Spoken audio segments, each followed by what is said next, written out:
सर्वांना नमस्कार. नॉलेज दर्शन चॅनलमध्ये आपले सहर्ष स्वागत. आज आपण महात्मा फुले यांच्याविषयी अगदी साधे आणि सोपे 10 ओळींचे भाषण बघणार आहोत.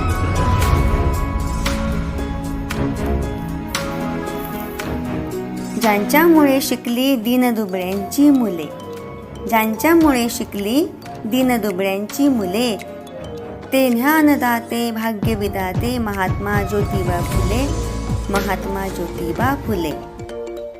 आदरणीय मुख्याध्यापक, गुरुजन वर्ग व येथे उपस्थित असलेल्या माझ्या बालमित्रांनो, मी परिणिती सचिन अडोकार इयत्ता 3री मध्ये शिकते.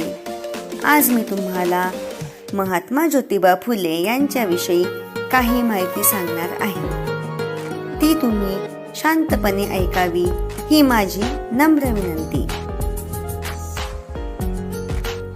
महात्मा ज्योतिबा फुले यांचा जन्म 11 एप्रिल 1827 मध्ये सातारा जिल्ह्यातील कटबुन या गावी झाला. त्यांचे पूर्ण नाव ज्योतिराव गोविंदराव फुले असे होते. त्यांच्या वडिलांचे नाव गोविंदराव व आईचे नाव चिमणाबाई होते.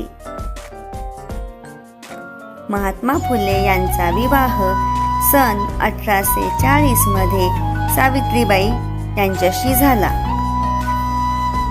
त्यांनी 1848 मध्ये पुण्याच्या बुधवार पेठेतील भिडेवाड्यात मुलींची पहिली शाळा काढली.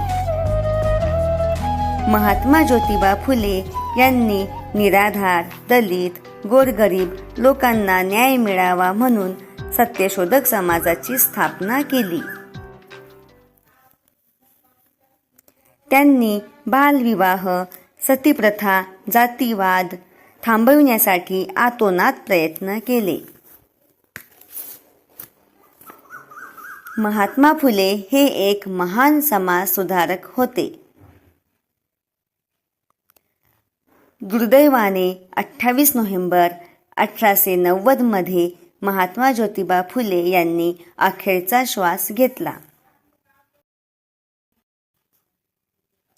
आपले संपूर्ण आयुष्य समाजसेवेसाठी समर्पित करणाऱ्या या महान अशा समाज सुधारकास माझे कोटी कोटी प्रणाम. आधुनिक भारताचे शिल्पकार, आधुनिक भारताचे शिल्पकार, दीनदुबळ्यांचा बनले आधार, दीनदुबळ्यांचा बनले आधार. जय ज्योती, जय क्रांती. धन्यवाद. मित्रांनो, अशाच प्रकारच्या नवनवीन मराठी भाषणासाठी आमचे नॉलेज दर्शन अवश्य सबस्क्राईब करा व बेल आयकॉन प्रेस करा. चला तर भेटूया पुन्हा एका नवीन व्हिडिओ सोबत. धन्यवाद.